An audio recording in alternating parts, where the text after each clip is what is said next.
2024 at central office at 6 p.m. We're gonna talk about the location of that, 'cause that's come up in a couple discussions. We have our agenda setting meeting for that Okay. Thursday. Yeah. Lindsay and I will be meeting with the chair. So there's a possibility we may move that. We think there's gonna be some people at that Larger, meeting that yeah. get into the central office. I think that would be, We're looking at relocating it to one of the schools. I'm not sure where yet, but I will Yeah. let you know as soon as I. okay. Great. Wait a minute, the AOS meeting's gonna be on the 8th, And, 10th? Oh, instead of the 8th? oh wait, so then we could meet on the 8th, Well, I'm just curious, if, usually on a Tuesday. is the AOS planning to It vote is the 8th, sorry. on something? Not at that. I think the AOS is planning on voting, so not September. That would be This is October. Oh, we're talking about October now, okay. hold on. There wouldn't be any voting on the ESC. They don't get to vote on it, so it sounds, they're not a member of it. They can talk about what happened or what's happening, Okay, but the voting only happens in these meetings. And I guess there's other people that will be meeting after the AOS meeting. If it's, because the 8th is pretty early, right? We're talking October now? We're talking October, so we're thinking the 15th works, right, Christian? Yeah. And there's no need to meet before the AOS board meeting, so we're clear with that. Okay, so we're gonna move it to the 15th. I will text Lauren. I'm emailing Margie right now to get it on the Oh, website. thank you. And has the AOS met, Christian? no, No, did, not since we've been here. yeah, The AOS August meeting was canceled. and the select board meeting, is that under your report, Todd? Yes. Okay. All right, then go ahead, sure. So, yeah, the superintendent's report, we talked about, I want to share about the 18th. We met as a collective group down at the Darling Center.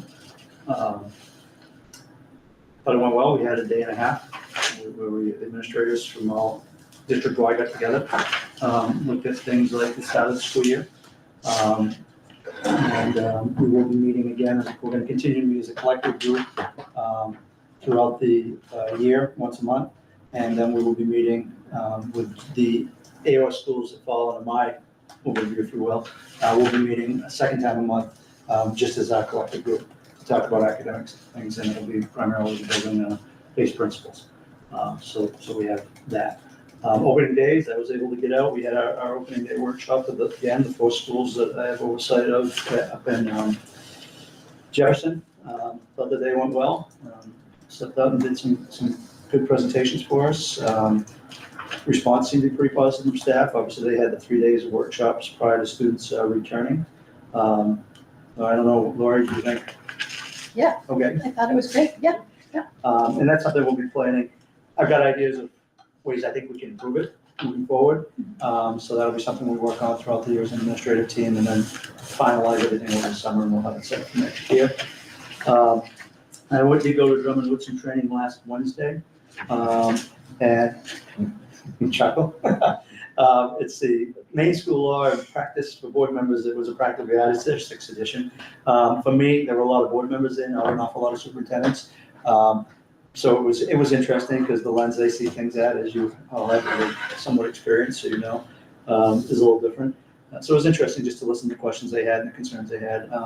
But I did pick up a book for all the school boards, so I'll just leave this with Sarah. And if anybody wants to grab it and look at it, you certainly can.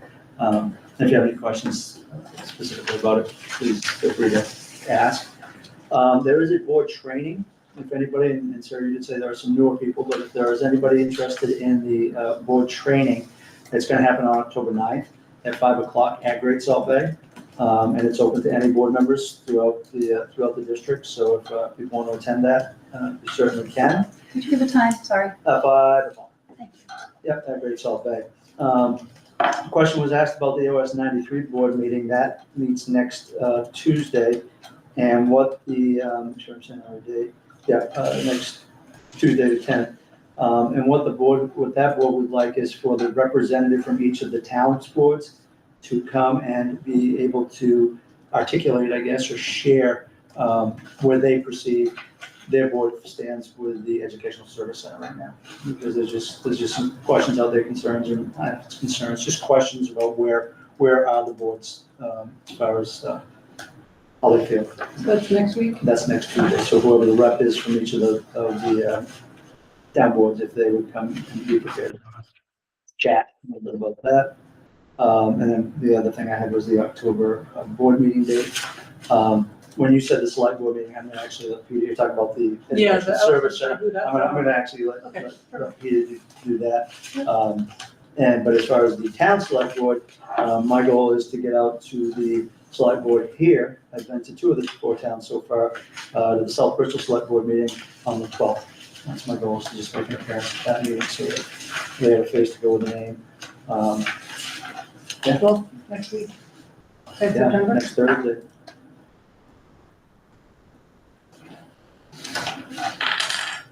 And that's what I have. Have you asked to be put on their agenda? I didn't, it was really, I don't need to take up agenda time, it was really just to say hello, but if you think it's better for that. I would suggest just emailing the town and saying, Okay. I'd like to come. I think that's a good move. I will do that. Careful, they might be prepared to ask you questions. Well, that's the thing.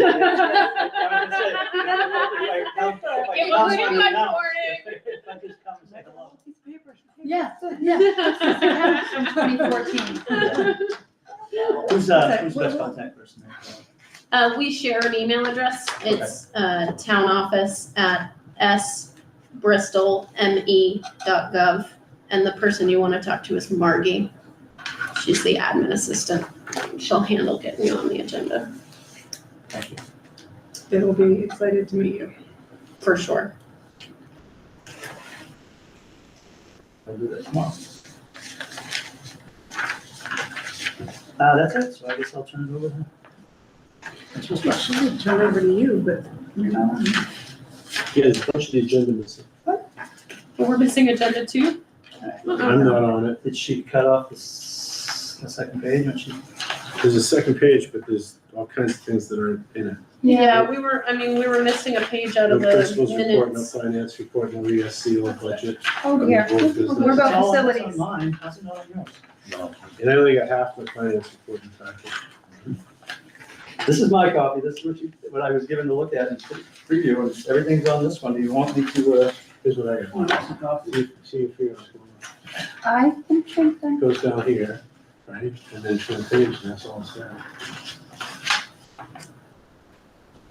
I've got I can pull it up on my computer, so I think we're okay. You want to make copies? I guess. We lost every Do you want to give my report? Yeah, it looks No, like you it was sit down. probably two-sided. Yeah. Oh, just one. Yeah, but the one I was given to review is perfect. Page 2 and page 3.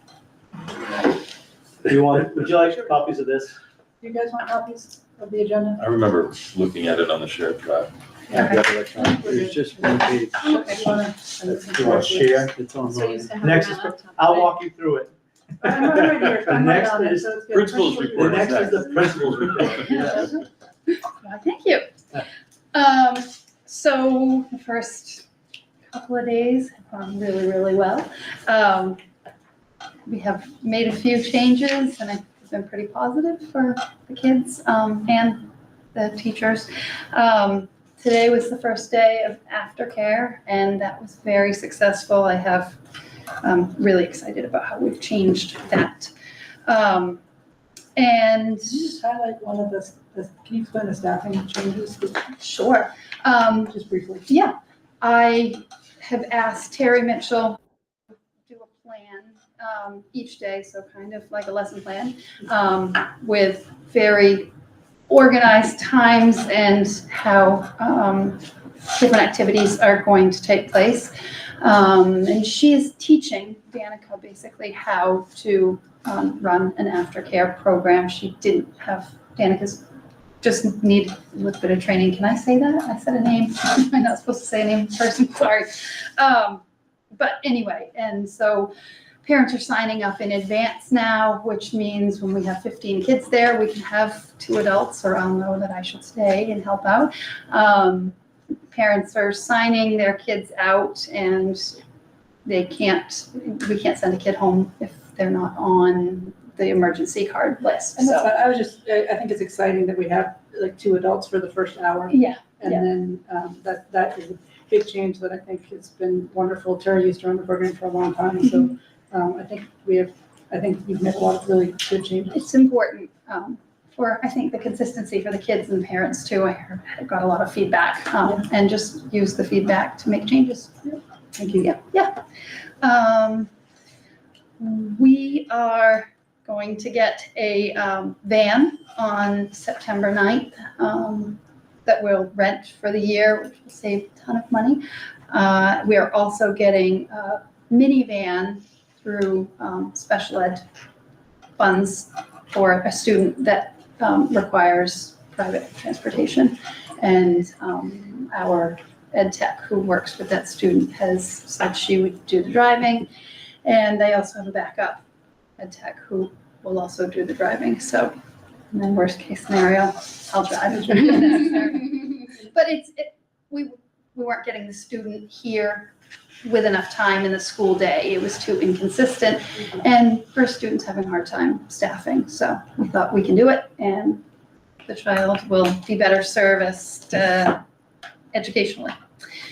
Our professional development days went really well also. The staff read Conscious Discipline last year, which I'm sure you guys heard about multiple times. And this year we're going to implement some of the ideas from Conscious Discipline more. Being a family and everybody having a role and a responsibility in that family. And we have the pre-Kers giving pre-KK giving out little happy birthday certificates and things like that in the morning. And it's just a way to make the connection across the grades a little more, I guess. Facilities, haven't noticed. Oh wait, should I wait on facilities? Because it's in my report, but it's technically, okay. All right, any questions? What's the funding source for the rental? With which one? The van, the first van you said? That was- There's a 9-passenger, and that's for co-curricular and extracurricular, boat building, all of that. So that's Burns. Perfect. And the minivan is through special education because we had $55,000 set aside for that. And this minivan is, based on my numbers, it should be about $30,000 with gas and insurance and all of it, so. And that should be an overall cost savings. Yeah, the driver? or is Yep. that- Yep, all of it. Yep. I'm waiting on some paperwork for insurance from the business office, but based on what the other schools have used for insurance in their vans, that's 30,000, I think is a little bit I think it's gonna be closer to 26.5, but that's just me. Well, and also I want to kind of piggyback on that to encourage anybody, particularly people in central office, to share ideas of things like this that are working in other schools, because it's new to us. So it's not like we've been paying this higher amount for years. It really just started last year. But to know that, like, oh, GSB is doing this with a driver, and this is what it costs, is really helpful to us because we don't always have that information. And the other principals have been really, so Janet and Kim both have vans, and they've been really helpful with make sure you do this, and make sure you don't do this, and you need policy. So I don't know how much we love to do policy, but I'll get some ideas. For us, right? They have, yes, That yes, helps. yeah. So it's good to be able to follow their lead on that. Great. And then the student activities fund, I'm going to do my best to keep you guys updated on this whenever possible.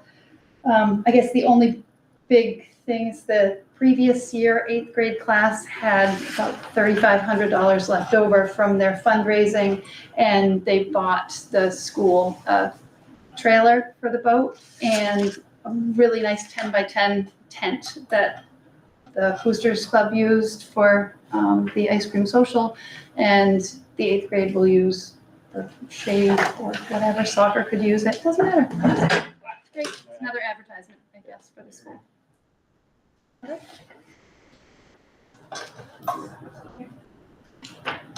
Open house is the 19th, Sorry? open house 19th. Yes, oh, thank you. And the time, the 19th. It was the 18th. We were trying to keep it with soccer, had to change to the 19th, and it's also changed to 5 o'clock because that's when soccer practice gets done, so it's just more convenient for parents. So then 19th. Yeah.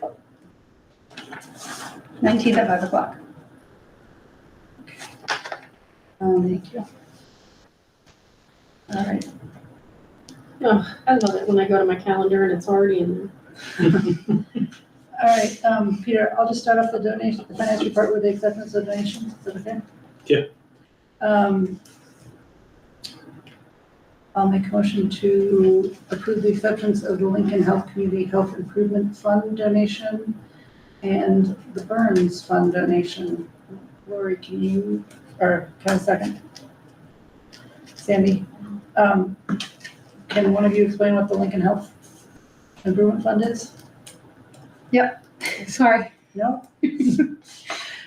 So, yeah, Lincoln Health is offering grants to help kids get outside and to try and provide some activities that they wouldn't necessarily be able to do otherwise. So this is for a camping canoeing trip. And we're copying what Noblesboro did because they learned about it last year. They needed a lot more supplies, so they had much more money in theirs, but we are good. Matt Kellett is going to be the director of that club. And yeah, that's what this is for specifically. And how much did we get for that? $10,000. Great. And we're lucky to receive $125,000 from the Burns Fund. Wonderful. I've had a discussion with Burns about how we've been able to hold our request to around 100,000 for a while, but that this might be the year that we had to put more money in the budget to supplement the Burns Fund for all of the co-curricular, and extracurricular things that we do. And they thought about it and talked as a board and decided that they were able to increase our donations this year. And so that covered what we needed. So that was an incredible surprise. Is there any other discussion? That's good. All those in favor of accepting donations from Lincoln Health Community Health Improvement Fund and Burns? Okay, Peter, it's all you. All right. First we'll look at, in the order it's provided here, the current month, August end of month report. Now, in my packet, I only received about half of that, but the whole thing is in the folder. I don't know if everybody else got the whole thing or how. I think that the copy that I was given as a guide was the complete one. Okay. So we can make copies of it. But well, I don't think it's all that necessary. Let's talk about what's learned in this report. Generating this report took about 3 hours of manual manipulation because Active Fund isn't really ready to deliver such a report yet. That's not because we haven't implemented it, because I need to get them. I'm saying this mostly for John Armitrove's benefit, because maybe you could help me talk to them a little bit about this. I have to run 2 different reports that they provide in their deck of reports. A comparative financial statement, which tells me all the money that I budgeted and how much I've spent as actuals thus far. And then I have to run a account summary break report. It shows me the same exact accounts and how much I have encumbered in them. And then I had Becca in the office go through each of the 100 lines that have an encumbrance and transfer that amount into the other report. And then set up the formula to add how much we've spent with how much we've encumbered it and subtract it from the budget. So Becca sat there for quite a bit of time doing that. And I went through, and for whatever reason, none of these cost centers add up to a total at the bottom. So I have to go through and make sure everything adds up and da. So it takes quite a bit of time to pull this together still. But We've done that so that we can start testing if everything's working, if everything's reporting accurately. And it was good after 6 months of this migration to finally have what we weren't able to do at all last year as we were closing out FY24 was to encumber the payroll. So we couldn't, and that's a very tricky thing to encumber if you don't have the system encumbering it for you. So this is the first time we were able to see what we've actually encumbered, what we've actually spent, and what we have in payroll encumbered for the rest of the year. And we were able to see quite a few things that I can now go clean up to get the year all built right. Some of those are worth talking about here. Others, you should just know that I see a lot of things in here that are helping us find problems in Aptifund and fix them. But the big lines we're looking for here, I made some comments on the ones that were either things we have to fix or things that are big ones to pay attention to. Teacher salary, I wrote a comment that there's 2 new hires not yet encumbered, but as it turns out, we're talking to Laurie, it's only 1 new hire at the salary rate of about $48,000. So there should be about $37,000 in the teacher line that does not need to get expended this year. So that's good to know at this point. We're not over. In fact, we have $37,000 extra in that line. That's really one of the biggest lines in the whole budget. So to know what that's coming in at right now is very helpful. We didn't take any payroll deductions in that first payroll because that was actually the 3rd payroll of the month, and that'll kick in the next one. So we will encumber those and see how close we were on health insurance. On the tuition to private schools, which is also a number we watch very closely because it's also a big number and it's fairly dynamic because every swing is $15,000. And we had 1.5 more students than we had budgeted for are now on the enrollment. Have we gotten a starting list from Lincoln? I have that. I have a list from Linda that I don't know whether that's her tracking it or whether that came directly from Lincoln or whether she's closed that gap yet. But I have a list and I counted and compared it to what I had before. I think it's pretty dynamic. And it's 1.5 more, which is okay because we did have the contingency in there. Where is that? I did see that was there. It's the unanticipated expense. It's called The second line unanticipated expense now. from the bottom. It's you see how there's nothing in regular instruction contingency, but there is an unanticipated expense, and that's just Aptifund change. That's the kind of thing I see. Oh, Aptifund changed the name of my account. Thank you. I'll go change it back when I get a chance. But we budgeted for 1, and we got 1.5, and we so we'll deal with that. Okay. Because but that starts eating up some of the teacher fund right there. 'Cause it's No, all, we also have at least 3 kids going to Bath Tech, so we okay. have money for that. Okay, because I've counted them as 100% in this encumbrance. Right, so I know that we have at least 3, I think we probably have So 5, it's 350%, are they? 30%. 30%, so that's a whole student less. Yeah, so that's why I said we have at least 3. So we're that's right a where rate. we want to be. And if we only 0.5, Okay, so shut down the borders. Okay, then if we go on, we see in special ed, we have one less student requiring special ed services, so that saves us a full tuition. So that covers that too. it looks like we have 11,000 in special ed tech salary, and we need 19,000 in ed tech salary, so that'll help out too. Yep. Going on through here, most of the rest of it is, it just shows that things are operating right, they're functioning. We haven't started spending a lot of money or getting into any weird situations yet in facilities, et cetera. Transportation is not encumbered yet, so these things that Laurie was just talking about with the van, we haven't encumbered that yet, so that, we'll continue to do this work, and each month for the next couple months, you'll see things kind of fall into place, and then they'll level out, and we'll just be watching the burn rate. But I feel good that this report now exists, even if it took some work, and that we have the data. We just have to get it to a point where Aptifund can give it to us. Because there's no reason with 6 budgets, we have to spend 18 hours generating on month reports. It's a complete waste of time because that should take 10 minutes to get all 6. And so that's what some of the work of working with Aptifund to get that all functioning properly is. So I think the good news is that we're pretty much starting out on track without anything going over and a couple things coming in a little under. And we can continue to manage it knowing that we're where we want to be. The big pieces that we're still watching are those, how much we need of the additional funds for the PFAS project and for the special ed, et cetera, that we put in under unique revenue lines from the Stratton Fund, et cetera. And we don't know where that's really all going to land just yet. But I haven't heard any news that I have to report about any kind of placements or anything like that that would dip into that too heavily. Do you know anything about that stuff, Lori? We have a, Yeah, well, no, go ahead. wait, sorry, I was typing. What were you asking? Have we learned thus far this year about any other district placements? Okay, I thought that's what you said. Okay, I'm Yes, sorry, I there was is. totally Yes, it's off okay.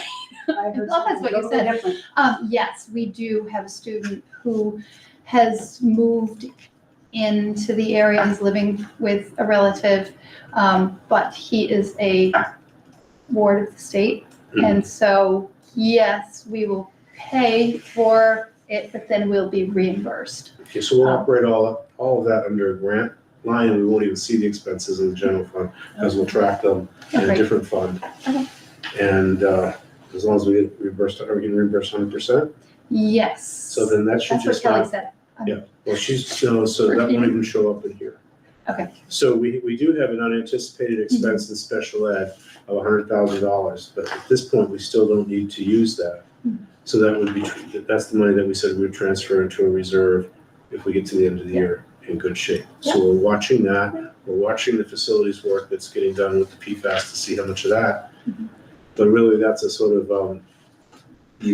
budget neutral event, because we're only going to dip into the Stratton Fund for what's needed. Yeah. We don't profit off it if we keep it less. Yeah. And that's all under control, as far as I can see. So that sets us up with solid finances heading into the school year at its beginning. I wish I could share your optimism. But I mean, I see some overages in ed techs, I see some overages in health insurance, I see like that, in the whole scheme of the $3 million budget that we have, it might only be 100,000.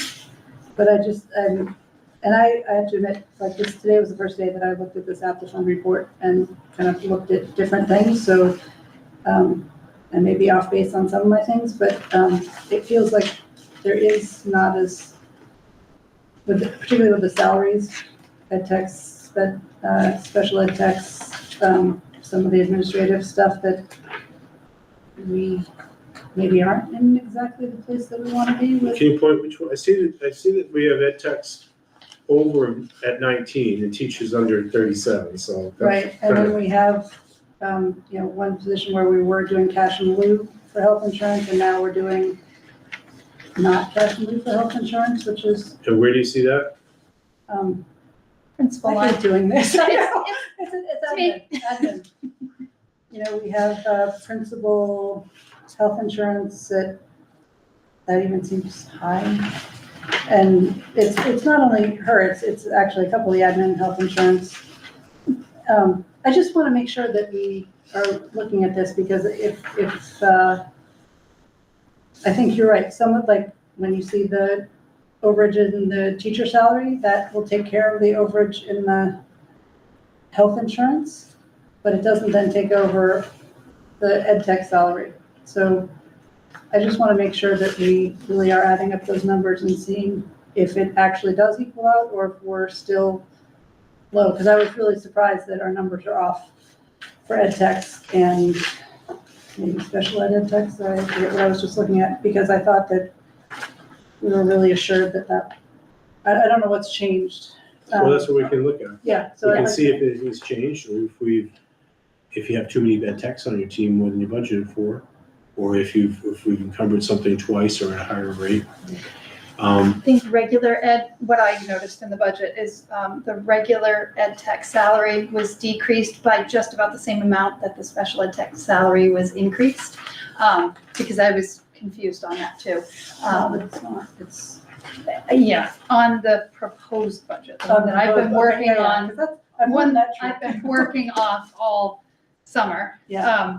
That's one thing I noticed, yeah, okay. yeah. Why is So there much- why is there so much, what's going on with the sped teacher line?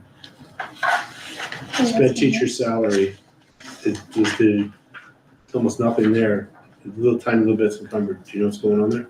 No, Well, you had that teacher listed under the ones that we were just talking about, Yeah. actually, because you mentioned that name when you were asking who was missing, right? Yep. So that might be, So they're just not encumbered Yeah, properly. yeah. So we'll fix that. And the Um, other one is the guidance counselor has her own line also.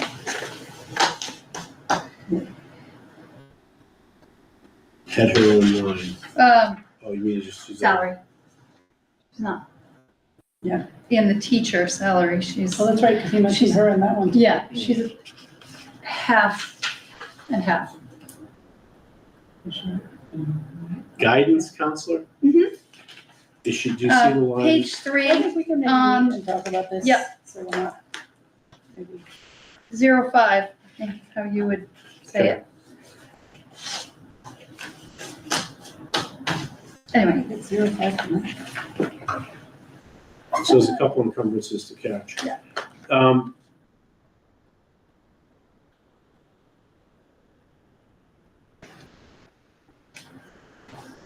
I see a couple things here. All right, yeah, this thing's to clean up. There's No, no- that's it, that's all, yeah. But I'm not, I see what you see, and I don't feel that those things are, I think you got a solid start.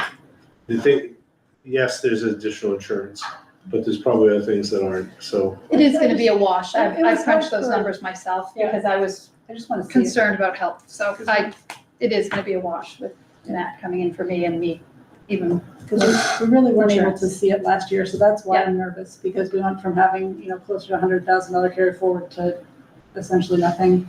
And I know that's kind of how we budget, but usually we've had a lot more carry forward, so I just want to, it was nerve wracking last year with the transition to APTA fund, to not really be able to track these numbers, so I'm kind of coming from that place of being worried about it.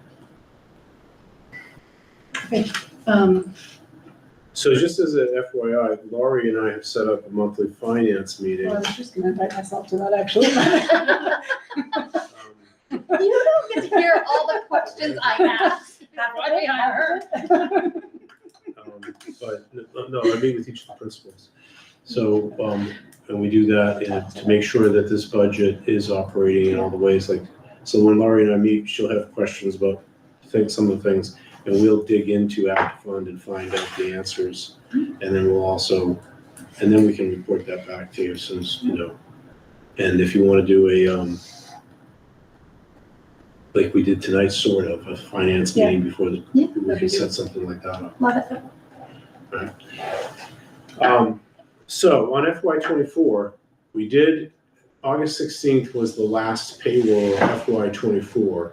And we were able to then do what we hadn't been able to do yet, which was to see how that was actually going to come in. We had been doing very manual calculations on how the year was going to close, and I had forecast that there'd be about a $5,000 fund balance forward at the end of the year, early on, maybe in March. I had kind of forecast that and kept it as about that number all the way through the school year. And then August 16th, when we did the last payrolls, they were also for the regional programs, Compass and Pathways, that we had to kind of go and see how much those payrolls were, so we could do the interlocal invoicing. And we did all that and got all that accurate and everything. And as I had forecast, there'd be a savings in Pathways, wasn't as much as I had hoped, but there was. And Compass came in with a bit of the savings as well, which made up for what I didn't think was going to happen in Pathways. So we saved some money in those regional programs, which was important. We also had required more of a local food subsidy to support the kitchen here than we anticipated. We had a $25,000 budget for a local food subsidy, and we actually needed $35,533. And I looked into that with Michelle Miller a bit, and she said part of the problem was that kids just weren't buying the meals, and that we have the staff here cooking them, but there's no revenue. And she said that there's just not that, we might want to drill into that a little bit more, because it sounds like the program isn't functioning as well as it could. This was the only one I saw that was underperforming more than it had been after we reset everything kind of post-COVID.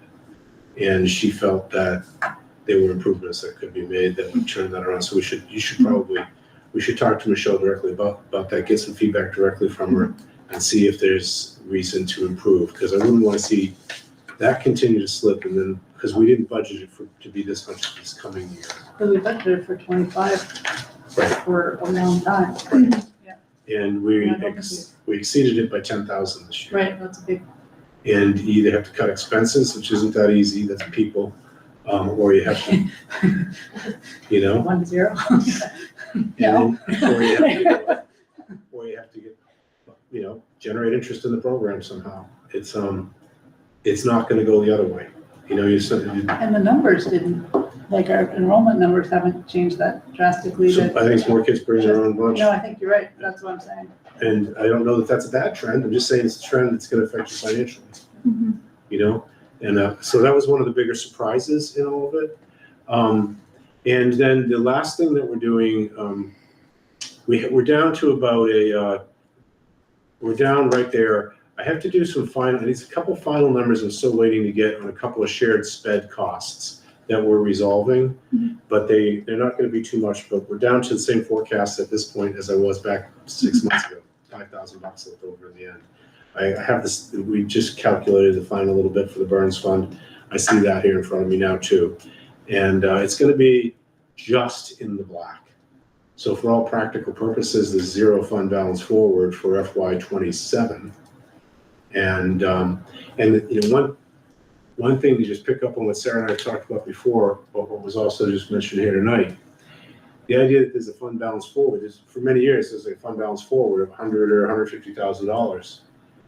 As you get better at budgeting, and you lose that, because the more you command of how much you're going to spend, the more you budget for what you need, the less chances you're going to have an extra $150,000 lying around. So when we spend down to zero, it means we did exactly what you asked us to do. If you want us to have $150,000 fund balance at the end, or 75 or 100, you have to kind of fund it somehow.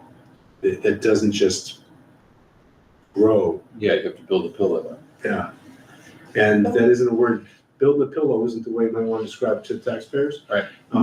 But there are reasons to say you want to have the appropriate level of contingencies so that you are supported in multiple cost centers to have things be able to be, like have a special ed contingency and a legal contingency, and spread these out and know that you don't want to use those. And if you don't, you'll end up with $100,000 in the end, but have them embedded in the budget. So you do have a fund balance forward, and so that you do have the room for the contingencies. So that's just a different, we should talk about that as we budget. We've got $100,000 sped contingency, You do. we've got a enrollment contingency, we've got a $10,000 facilities and maintenance contingency. We don't have a legal contingency, but we've upped that recently. So that's work that's in this new we're budget. looking more of that, yeah. So hang on to it, or last year was the year that we didn't build that in and we ended up here. Okay. So that's what I have to report for that. And then the only other, that's on the list here, the cost center review. One of the things that Todd and I have been talking about, and that, every board's different, every individual on the board is different, looks at things in a different way, but in many school districts, rather than looking at the complete line item, that's often looked at like in the finance committee, and then the school committee just looks at the 11 cost centers, what the budget was, what the actuals are, what's encumbered, and what's projected.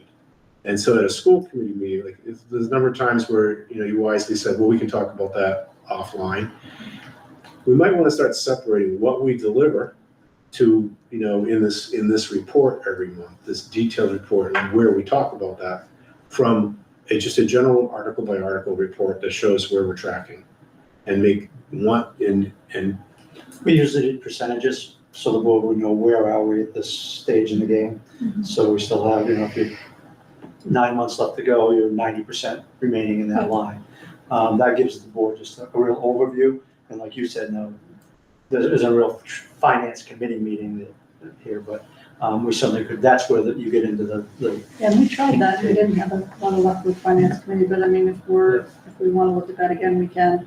And I think once we have, or with the board chair, I mean, you're well, I think once we deeply have, involved in it, so. once we have confidence that everything is Working. after fund, it's right, then I think that's a lot easier to do. That's where I'm at too. What I wanted evidence with this report is that we can get this data and we clean it up and we can make it work. And then we know after funds working it, then we don't have to look at, we might look at it in September when we're making sure we get the right encumbrances in for the, Right. but then like October, November, December, we're just looking at everything tracking. And then when we go to budget, we pull out the whole thing again. But we'd like to, Todd and I have had a number of conversations about how we provide financial information to all the boards, not just South Bristol. And we're looking at, kind of making it more, narrowing the vision on it a little bit so that we can just be, not every board has the same level of scrutiny, but we'd like there to be a baseline that all boards know where they're tracking. Sounds good. So that's what I've got under finance reports. All right, facilities maintenance report. Let's see, moving along, we have Yeah. the septic Is there, system. can we turn the lights on? I was just gonna vouch for that. I know I look better in the dark. We installed I can probably cheap see, lights. yeah. Really expensive cheap lights. Um, That whole room with nobody in it is all lit up. Oh, gosh. So anyway, the septic is in. We had a hole for a while because they needed to order, something more out here, but heating line, thank you. As of today, it's been filled in and there are big rocks around the area because there will be no longer can we drive over that, obviously. But it's been great moving forward. Now we're just waiting to test the well. So we're in a good spot. Is there any, I'd be curious to ask Mark, if there's any expedited PFAS testing labs? Because I know that we're thinking 4 to 5 weeks, and I don't know if that's based on time that needs to be run the test, or if it's just because the labs are backed up. Yeah. So if it were a matter of paying an expedited fee, it might be something to consider. Okay.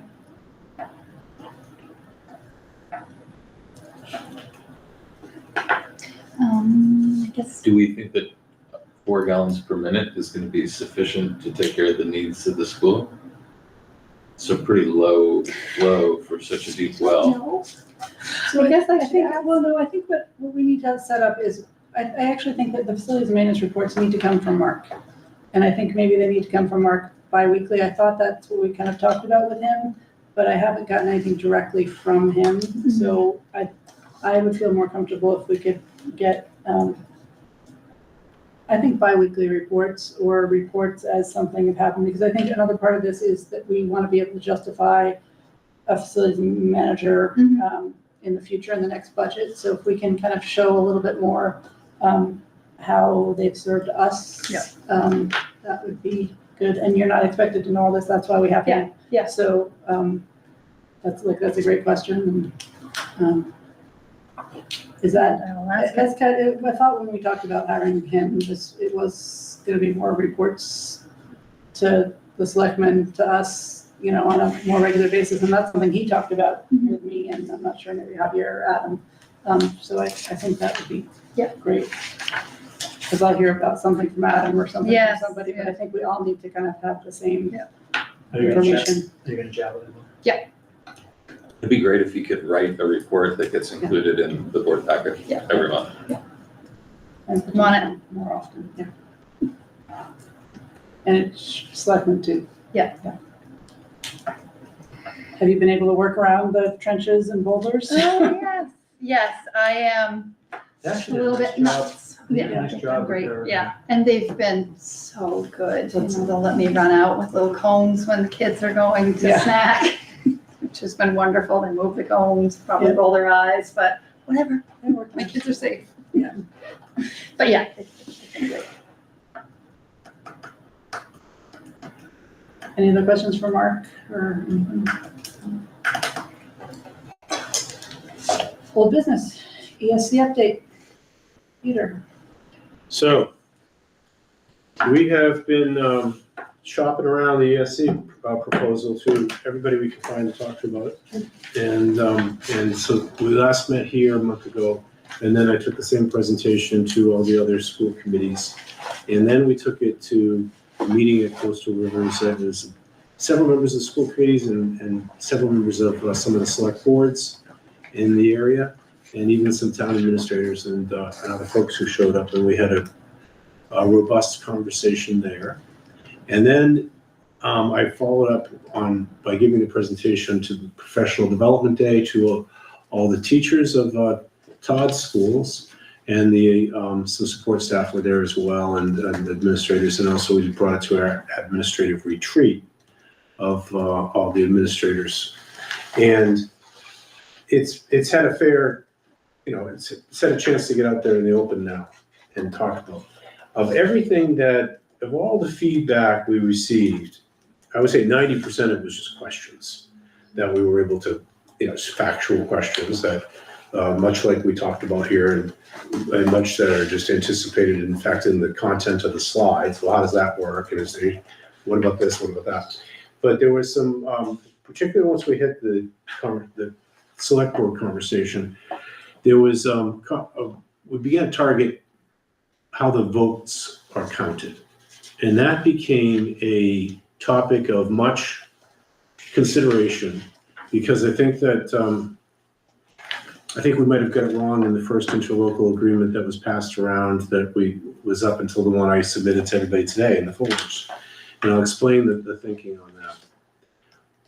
Part of the whole history of the AOS that had gotten increasingly divisive in the last year or two is that the weighted voting of the members meant that the Great Salt Bay towns had 39.5% of the vote. A couple of the districts that are part of the AOS felt that was just, too much power in the hands of too small a group, and that all they needed was one at a school to agree with them, and they could pretty much always get their way. And certainly I witnessed that by attending AOS meetings and seeing that a lot of votes were 5-2 or 6-1, with the same parties never getting their way, if you will, And from just a pure, kind of community building perspective on that, it didn't look like it was working too well, because it was deepening this fracture between the towns that actually you want to kind of bridge, not deepen, would seem to be the instinctual way if you want to continue to work together. That was why at this, working with actually one of those people, an AOS member who was always in the losing end of those votes, we decided made sense to move this to a 2/3 majority to pass anything in the ESC, which, considering that the ESC doesn't make a lot of big decisions, it really, it's kind of like you think about the United States government. You're gonna pass a treaty, it takes 2/3 of Congress, right? The Senate or whatever. Some of the big votes take that kind of super majority, I guess it's called. So you need a larger majority than just 50-50 to pass. And again, the ESC doesn't change that. It's most of the discussions that the interlocal agreement, most of the votes that it would precipitate would be things around, should we change the interlocal agreement? Should we hire somebody? Should we change what services we offer? These are kind of the big decisions. And should we pass this budget?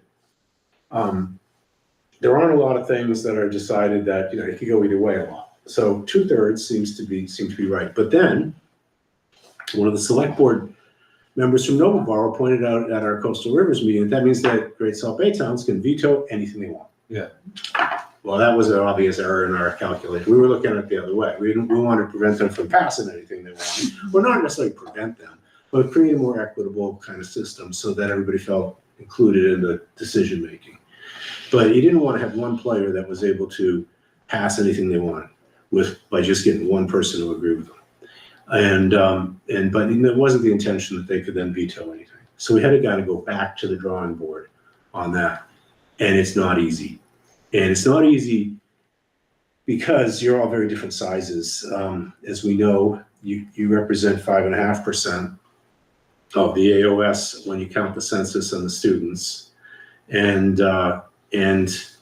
Jefferson's like 25%, Bristol's like 22%, and Noblesboro's like 15%, and Great Salt Bay's, pretty much 40% when you add it up. So it becomes very difficult to look to say what's the equitable way you make decisions when you just count percentages. Alternatively, you could say, well, just do it by each school district, each member school district, and there would be 5 today. Each gets 1 vote.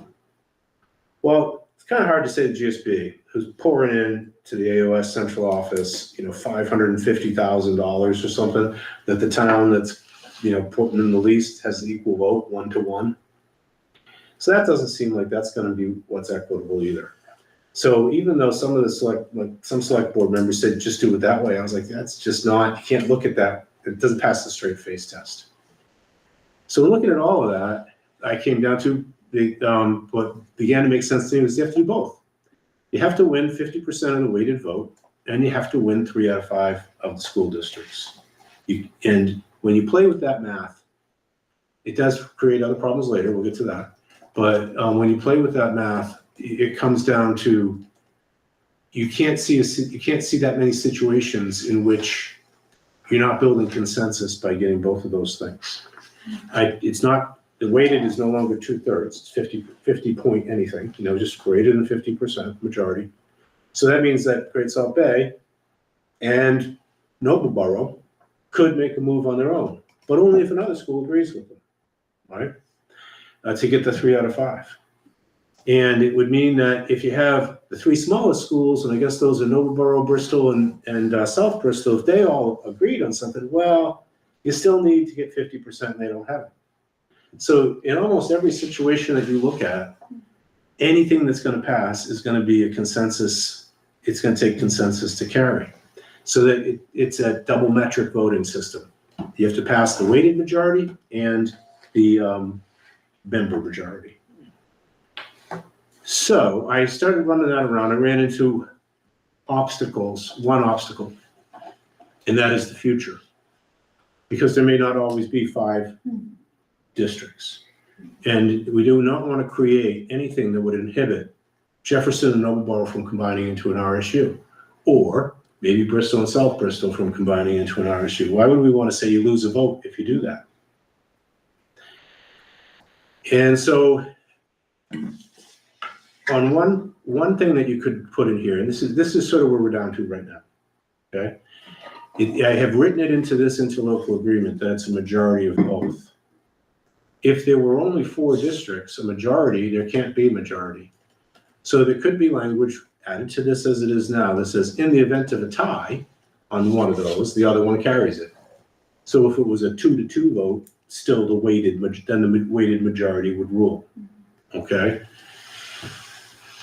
I had another sort of formula that I was tossing around that got vetoed by another town where I was saying, well, we could write into it that if any 2 of the initial members became an RSU, then the members remaining in the AOS would just take 1 vote for the AOS. So then there would be 3 votes, GSB, AOS 93, and any new RSU that might form.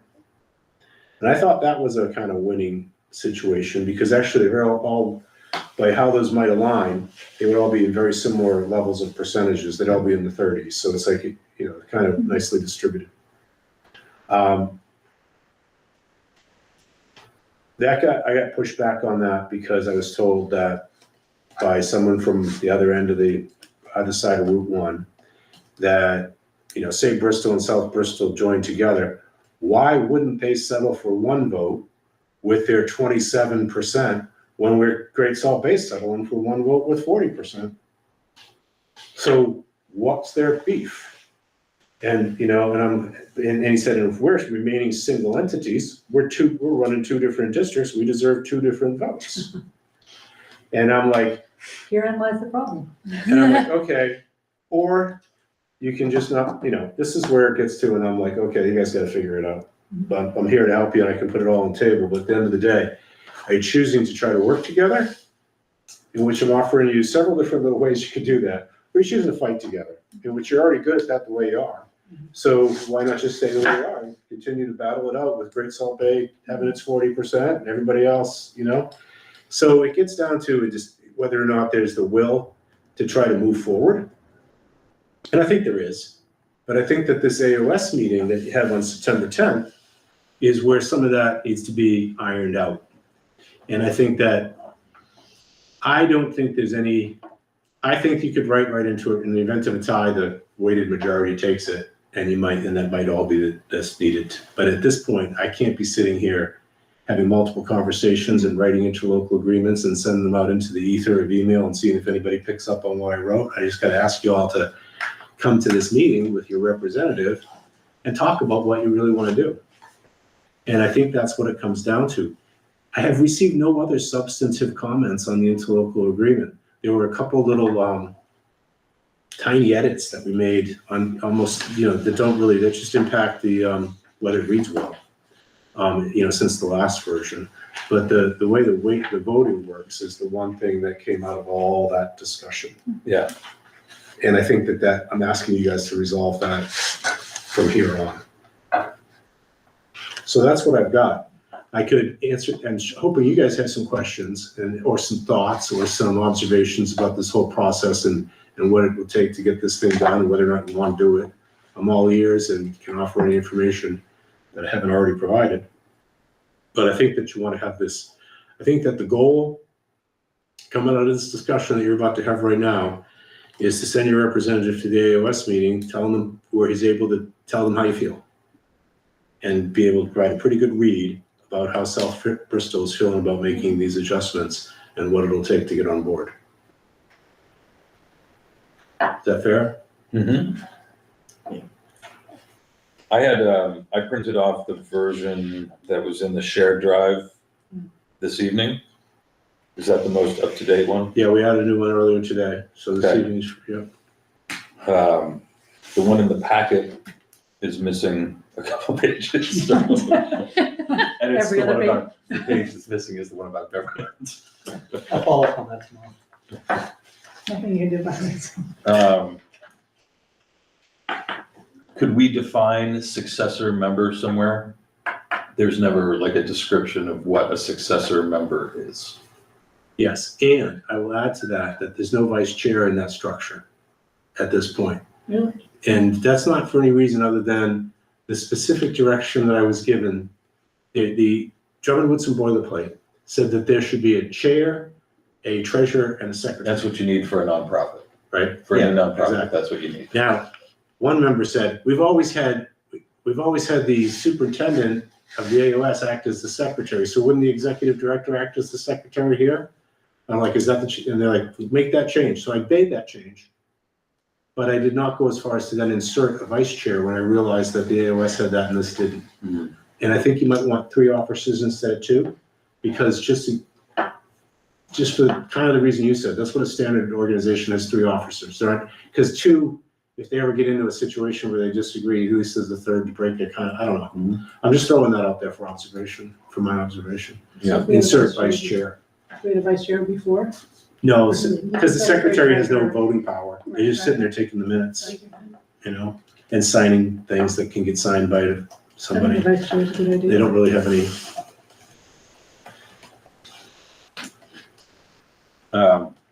So when you say define successor, you would say in this order. The treasurer becomes the. No, what I was talking about a successor member of the ESC. So, like you were saying earlier. An RSU, if an RSU then they are the successor. Right, Okay, yeah, because Because we talk about successor members on the first page and the last page, but there's never really a definition of what the successor party is. it'd be awesome if you could generate a sentence or 2 for that, because I don't want to interpret just your comment into something that you didn't. Okay. But I'd be happy to work on it with you. All right, there's other places too where you say, there's a vote according to the majority of the full membership of the board, right? Full membership of the board, meaning everybody's got to be there. Correct. And And there's then other there's places where it says those present. Yeah, One of those places that's those present is the budget, passing the annual budget. So that These should are be- yours, there's none of me in that, that's all Drummond Woods and boilerplate stuff. That is yours to dive into. Okay. And, this is what I did with, Wayne up in Jefferson, we went live, he read it aloud to me, the whole thing. So I advise you to get in there in the weeds, because other people have. Does it allow, I'm just thinking of this, hearing you guys talk, so I looked it up, printed it out today and looked at it, but, does it allow for, like if Christian's away, for one of us to vote in his stead? I know I that. think it does say It that. does, It yeah. does, You, okay. you can send an alternate. Okay, cool. Does that alternate have to be, A member of the school committee? does it have to be in place, like, is there only one alternate, or is it a, No, in fact, we made it so that it's worth pulling it up and looking at that language. But when I talked about this is one of the things that Wayne and I worked on.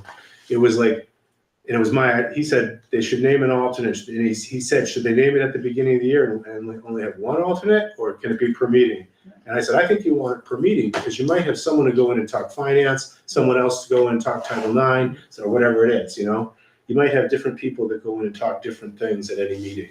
Not that there be any Title IX at the ESC, Yeah. but you hear what I'm saying. because it can also be hard if you send somebody different all the time, like Jefferson was in a spot where that was happening a lot. Yeah. And, you ended up repeating yourself an awful lot, Yeah. and if you have one successor, then I think that, or not successor, but if you have one Alternate, alternate, then that person is likely to watch involved. AOS meetings and pay So that's- attention to what's going on. Maybe Christian should bring that note as well. And I think that, like, if you're right about different people having different expertise, different areas of expertise that can contribute, but I think that person can also contribute by meeting with their representative and saying, hey, look, these are the Exactly. questions that I have. You have the Becomes a member of experience, the so- public. I'm not Right, no, exactly, so I'd think about just having No, one alternate. especially in a community we've already had the experience and it didn't go well. Anyway, I mean, Jeffrey, it was just because their person was sick, and so just they were in transition, it wasn't a big deal, but, it took up a lot more time. I just thought about this, and maybe it's in here, I just don't remember seeing it. Does it say anywhere where the board's meetings need to be held in public or not? I don't recall it ever saying that. You didn't see it either, right? I don't remember seeing it, but I'm just now thinking of it. I think there's holding it in public, and there's also recording it, right? But, Those are two different yeah, things. well, but the question is, this is an ESC, not a Not a school unit. No, school yeah. unit, and so is it necessary? It's probably not legally necessary from everything else. You didn't have to pass the budget in public. I'm guessing it falls under the budget though, because you made the decision to have that not switch from the traditional way that people are used to, so you would be, Right, I mean, if you you make could these say- secret meetings, people are gonna be all over. it. right, Why make them secret meetings? There's no point. yeah, I think it's a smart choice to have them in public. So I was wondering too, Peter, and this is like obviously a conversation to have at the AOS meeting, but just thinking about what the ESC is doing and the fact that we're all contributing, each member school is contributing by the cost sharing method that we've established. Could the board then, because everybody's paying their fair share, could the board then vote as a board? Like, no nonprofit has a board of directors that has weighted votes, right? You don't have, well, you donated more money, so you get more votes on the board. You So know, how many seats on the board would you have? well, I would recommend, I'm curious to know if GSB and the towns that represent GSB are happy having all that power vested in one person, Well, you know? I don't Instead of- know. When I had this And like, so Bremen has no voice on the ESC board, or only if a person from Bremen gets elected to that position? So, this is good territory, but you're heading into it Yes. at the 11th hour. So I just want to kind of like, but I think you need to, and you need to, and it's important. So let's just look at the facts. The the only members of this that are allowed by the statute would be like GSB would be one member. But that one member could have a proportional number of votes that aren't weighted, but they just have like 3 people, one for each town. Right? I mean, you could say that you could decide how many votes they get. Well, we're creating the bylaws, That's what I'm saying. so we could say that it's not 3 votes per, we could just say that the votes are per, or the number of directors are equivalent to the number of towns that are Right. participating. Right, number of towns. But the towns aren't members. That's the statute there. Right. Only the school districts can be members. Right. And GSB would be one. But how many votes they get can be determined by not just how many districts they are, but what their enrollment is or their census population. Because the AOS is weighted by census population. So instead of saying, this person has a 0.17 vote, this person has a 2.1, you just assign the number of votes, number of representatives they get. So you could say that GSB got more representatives than did, South Bristol. But you could do it by town. So if you did it by town, GSB would have 3. 3 votes. That's you have no Borough of Jefferson vote to not join this if you do that. Yeah. But yes, you could do that. But therein lies the politics. One of the things that has become clear to me, because it's been said out loud, is that, it's the hope of some towns was to get away from having one large player be able to be a large player. That they don't even want to join this thing. They don't care about the benefits of it. They just were looking for a way to get away from that. They don't care about anything else about it, except they were looking for a way to get away from that. But that's actually what we're trying to preserve, is keep everybody together and keep everybody working as a group of 7 towns, because that's where you get your cost efficiency. So if you say, I want the benefits and the cost efficiency of working with 7 towns, but I don't want to have to work with all of those guys. And that's where I throw my hands up. Yeah. Because I can't resolve that. That's a personal struggle for these individuals. And Yeah, no, I think the whole system makes sense the way we've laid it out. I just think that giving one board member 40% of the vote of the board so they of can 5 have 3 members. representatives instead divide up the. Well, and also when you're talking about a board that's supposed to be helping the staff of the ESC make decisions, I would think that having a few more people is better than having less, right? So a board of 5 people is pretty small. Yeah. So how would you lay it out then? The 7 members, each one gets 15% vote, even it out? Say again. Sorry. 7 board members. Just One from each to town, begin with. and each one gets 15%, to equal vote. Everybody gets an equal vote. Yeah. It's a board. It's like a board of directors. So that makes total sense to me, but it's not gonna make sense to a couple of your towns on the other side of Route 1 that are. It puts 4 people, 4 towns in the same position. We're all shelling out. Right? We're like, South Bristol's gonna be paying more money.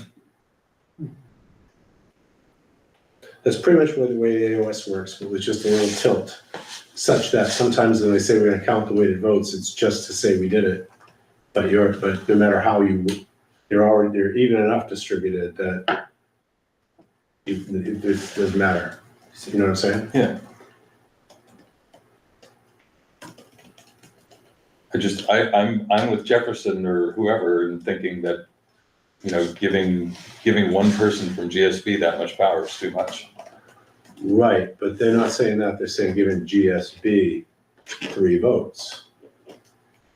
Giving Bremen, Danvers, Scotta, and Newcastle 3 votes. Well, then you have 3 individuals Right. who can each make a decision.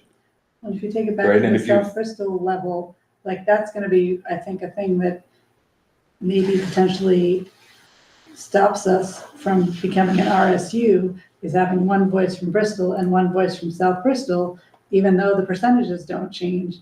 It really makes me hesitant when I think that making an RSU would only allow us one voice on that board. Right. And I don't know if I'm alone in that or not, but that makes me. I agree with That you. makes me hesitant, So it's definitely something that you can talk about. Well, and splitting up the percentages, so much sense. because it is 3 people, it's 3 voices, but if the 40% doesn't change, it shouldn't be that upsetting. I mean, I know, but the other side of Route 1. It's okay. Been I mean, it's sort of like the funding side of this is the House of Representatives, right? But the board should be like the Senate, you know? Be All right, so we were very wary of our long meetings last time, so I just want to check in with folks, because I think we probably have a good 20 minutes or more. We can stay longer if people want to, but. Can I ask then, Christian's gonna represent South Bristol at this conversation at the AOS. The conversation at the AOS, we're asking different boards over the course of this week and, to come prepared to tell the AOS how your board's feeling about joining the ESC. Because I think that everybody's nervous about all boards. All the committees seem like they want to know what the other ones are going to do before they kind of decide what they're going to do. And we were trying to force that a little bit by saying, come prepared to tell you what your town's going to do. Yeah, do you think you've given Christian enough information that he can speak for you at this point about what he thinks you're going to do? Well, we still don't know the budget. I mean, it's still around 100,000, Budget, so the budget, here's the deal on the budget. We talked about this, Todd and I. The budget is the cost sharing formula. There's the whole ESC and AOS together is budget neutral from what we are now. We're not adding anything to anything. It's how we divide it up. It's how much did you pay the AOS, how much you pay the ESC. The only thing that's going to change, it's really just going to change for you, is the cost sharing formula and this sort of pay to play fee. Right. And that's going to basically double your cost. It's going to go from 75 to 150. Whether we stay in AOS